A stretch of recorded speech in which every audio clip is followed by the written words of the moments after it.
ابن جوزی رحمۃ اللہ علیہ فرماتے ہیں کہ ایک درویش تھے، حضرت ابو ہاشم ان کا نام تھا.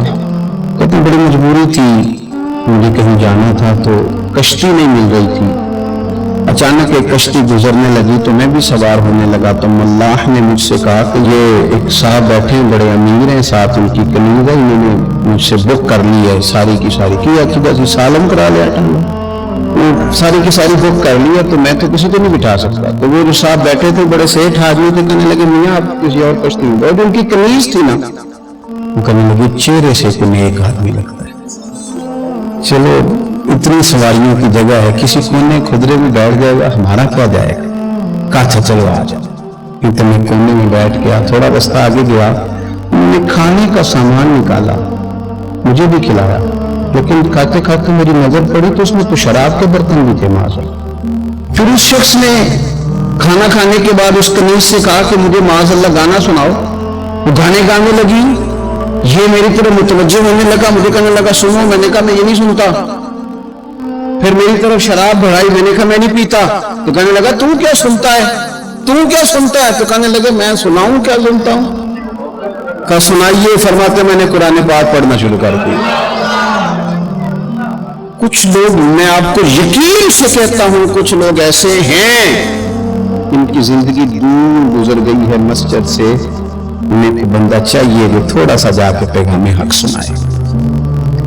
ان کو پتہ ہی نہیں ہے کہ دین میٹھا کتنا ہے، حسین کتنا ہے، قرآن میں چاشنی کتنی ہے، سرکار کی تعریف کا، نعت خوانی کا رنگ کتنا شاندار ہے. میرا یہ ماننا ہے کہ جسے رب رسول کے رنگوں کی خوشبو کا پتہ چل گیا نا، پھر دنیا کا کوئی اور رنگ اسے اپنی طرف مائل کر ہی نہیں سکتا، سوال ہی پیدا نہیں ہوتا. کچھ لوگوں نے سنا نہیں ہے، آئے نہیں ہیں، قریب نہیں آئے. شیخ ابو ہاشم کہتے ہیں مجھے کہنے لگا سناؤ نا. امیر آدمی تھا، کبھی اس طرف گیا ہی نہیں تھا. ڈھیروں لوگ ہیں جو نہیں مسجد جاتے. الہاکم التکاثر حتی زرتم المقابر. اللہ فرماتے ہیں کہ تمہیں دولت کی ہرس نے اتنا عجیب الجھا دیا کہ قبروں تک پہنچ گئے تھے. بہت سارے لوگ ہیں قبر میں چلے جاتے ہیں، مسجد میں نہیں آتے. تو کہتے ہیں میں نے اسے چند آیتیں سنائی، اس کی تو کیفیت ہی بدل گئی. کہنے لگا مولانا زندگی بڑی گناہوں میں گزری ہے، اب توبہ کر لوں تو مالک معاف کر دے گا. کارنامے خطرناک ہیں، پیچھے رجسٹر کالا سیاہ، معافی ہو جائے گی. دولت بڑی تھی تو پھر ہم نے بھی شراب کباب شباب میں اڑا دی ساری، معاف کر دے گا. تو کہتے ہیں میں نے کہا ہو بندے کے آنے کی دیر ہے، اس کی رحمت تو فوراً ہی قبول کر لیتی ہے. ویسے بھی عدل کریں تو تھر تھر کمبڑ، اونچیاں شانہ والے تجھے فضل کریں تو پھر تو بخشے جامن میرے جے منہ کالے. کہتے اس نے اس کنیز کو آزاد کیا، دولت اللہ کی راہ میں خیرات کی، 40 سال میرے ساتھ رہا. پھر میں نے اس کی زبان سے سوائے خیر کے جملہ نہیں سنا. ایک ہی بات کرتا تھا، کہتا تھا شیخ کاش آپ مجھے تھوڑا پہلے مل جائے، زندگی سے یہ گلہ ہے کہ تو ذرا دیر سے ملا ہے. پہلے مل جاتے نا تو شاید میری زندگی کچھ اور دن بن جاتے، تھوڑی دیر اللہ والے کی صحبت. آپ فرماتے پھر وہ 40 سال کے بعد میرے سامنے انتقال ہوا، میں نے ہی دفن کیا، میں نے ہی قبر میں اتارا، جنازے کا اہتمام بھی میں نے ہی کیا. میرا یار تھا، دل لگ گیا تھا، پیار ہو گیا، میں پریشان رہتا. ایک دن خواب میں مل کے مجھے کہنے لگا فکر نہ کر، میں نے اپنے رب کو بڑا ہی مہربان پایا ہے، میں نے اسے بڑا کریم پایا ہے، معاف کرنے والا پایا ہے، درگزر کرنے والا پایا ہے. اس نے فضل فرما دیا، میرے گناہوں پر اس کے عفو و درگزر کا قلم چل گیا ہے، اور میرے حق میں جو فیصلہ آیا ہے وہ رحمت والا ہی آیا ہے. وہ لوگ کہتے ہیں نا میرا دل نہیں بدلتا، یہ لوگ کہتے ہیں میری کیفیت نہیں بدلتی، ذوق نہیں آتا. تو یہ حدیث بتاتی ہے کہ ذوق بھی کوئی خاص صحبت میسر آئے تو پھر ہی قائم رہتا ہے. وہ جو محبوب علیہ السلام نے فرمایا نا کہ اللہ کا بندہ وہ ہے جسے دیکھو تو راوی یاد آ جائے. خاص لوگ ہوتے ہیں جن کی صحبت میں بیٹھنے سے انسان کا دل اللہ سے جڑتا ہے، رسول اللہ صلی اللہ علیہ وسلم سے جڑتا ہے، دین پر عمل کرنے کو طبیعت چاہتی.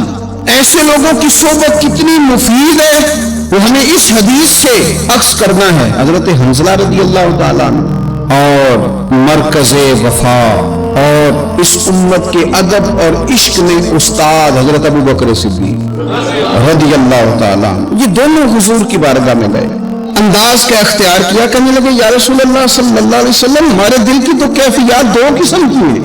حضور جب ہم آپ کے پاس ہوتے ہیں نا، جنت اور دوزخ کا ذکر سنتے ہیں، ہمیں یوں لگتا ہے جنت اور دوزخ ہماری آنکھوں کے سامنے، دل کے اندر فوراً جذبات ابھر آتے ہیں کہ اب ہر خیر کا کام کرنا، اب جنت ہی کی طرف مائل ہونا ہے۔ ہماری قلبی کیفیات، ہماری باطنی کیفیت بدل جاتی، نور مالا نور ہو جاتا ہے سارا کچھ۔ لیکن حضور جب ہم آپ کی بارگاہ سے اٹھ کے گھر جاتے ہیں، بال بچوں کے پاس جاتے ہیں، تو پھر وہ حال نہیں رہتا۔ یا رسول اللہ صلی اللہ علیہ وسلم یہ کیا ہے؟ تو محبوب نے کیا فرمایا؟ آپ یقین کریں جو اہل طریقت اور تصوف ہے نا، یہاں ان کی روحیں مچل جاتی ہیں۔ حضور فرمانے لگے حالت ایک طرح کی نہیں رہتی، ہاں اگر تمہاری وہی حالت رہے جو تمہاری میرے پاس ہوتی ہے، اگر کیفیت باطنیہ وہی رہے جو میری بارگاہ میں ہوتی ہے، تو فرمایا تم بستروں میں موجود ہو اور فرشتے آ کے تم سے سلام کریں، تم ابھی رستوں میں ہو اور فرشتے تم سے ملاقات کریں، اگر تمہاری کیفیت وہ بند ہے جو یہاں ہوتی ہے، اگر تم اسی پر جم جاؤ وہی حالت ہو جائے، تو پھر تو فرشتے گویا آئیں تمہاری زیارت کے لیے، تمہاری ملاقات کے لیے فرشتے آئیں۔ اگر کیفیات بدل جائیں کسی اللہ کے بندے کی بارگاہ میں بیٹھ کر، تو پھر اس کیفیت کو برقرار رکھنے کی کوشش کی جائے، اگرچہ حضور نے فرما دیا کہ کیفیات ایک جیسی نہیں رہے، اور چلو میرے بھائی تھوڑی دیر کے لیے ہی صحیح، جتنی صحبت میسر آئے، شاید اسی لیے امام اعظم ابو حنیفہ رحمۃ اللہ علیہ کی عمر 60 سال سے زیادہ تھی، تو کسی نے پوچھا حضور کتنی عمر ہے؟ فرمایا عمر ہے 3 سال۔ حضرت آپ تو علم، عمل، روحانیت، معرفت کی شاہ سوار ہیں، تو ساری باڈی سے زیادہ، اور آپ کہہ رہے ہیں 3 سال۔ فرمانے لگے عمر وہی 3 سال ہے وہ امام جعفر صادق کی خدمت میں گزر گئی، وہ کیفیات جو ان کی بارگاہ میں رہتی تھی، وہ انداز جو ان کی بارگاہ میں رہتا تھا، جو ان کے پاس ہوتا تھا، وہ پھر کہیں اور میسر ہر مشکل دی کنجی یارو ہاتھ مرداں دے آئی، اور مرد نظر کرے جس ویلے،